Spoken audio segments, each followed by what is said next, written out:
అవునా? నువ్వు అసలు వైఎస్ఆర్ కొడుకువేనా? మనం వెధవ పనులు చేద్దాం, దొరికిపోగానే మనకు సంబంధం లేదు అని కొత్త నాటకానికి తెరతిద్దాం. లేదంటే పక్కనవాడు కూడా మనలా సన్నాసి అని కొత్త కొత్త కథలు ప్రచారం చేద్దాం. అంతే, జనాలు పిచ్చోళ్ళు, నమ్మేస్తారు.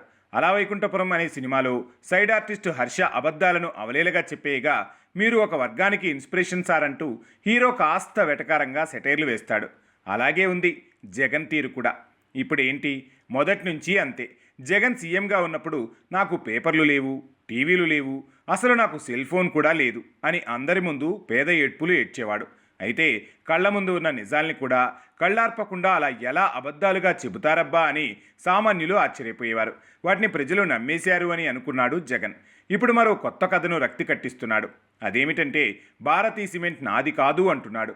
అదేంటి అంటే ఏముంది, సినిమా చాలా సింపుల్. లిక్కర్ స్కామ్ దోపిడీ సొమ్ము భారతీ సిమెంట్స్లోకి మళ్ళింది అన్న లెక్కలు కనిపిస్తున్నాయి, వినిపిస్తున్నాయి.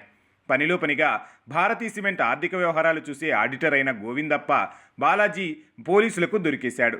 కట్ చేస్తే మద్యం స్కామ్లో డబ్బులు వేరే కంపెనీల ద్వారా మనీ లాండరింగ్ చేయించి భారతీ సిమెంట్లోకి ప్రవహించేలా చేశారని సిఐడి అధికారులకు మ్యాటర్ అర్థమైపోయింది. అందుకే సడన్గా తెరపైకి కొత్త కథతో అసలు భారతీ సిమెంట్స్ తమది కాదు అంటూ సొంత కుల మీడియాలో చాటింపు వేయించుస్తున్నారు.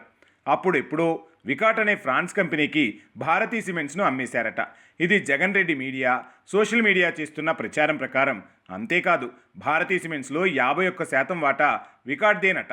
ఇవన్నీ చూస్తూ ఉంటే వైఎస్ఆర్ చనిపోయి బతికిపోయాడు కానీ, లేదంటే వైఎస్ఆర్ని అడ్డం పెట్టుకుని జగన్ చేసిన అవినీతిలో ఒకవేళ వైఎస్ఆర్ ఇరుక్కుంటే అసలు తనకు వైఎస్ఆర్కు సంబంధమే లేదు అని జగన్ సొంత కుల మీడియాతో ప్రచారం చేయించినా ఆశ్చర్యపడవలసిన పని లేదు. ఆంధ్ర ప్రజానికం చి ఏం బతుకులురా నాయనా అవి అని అంటున్నారు.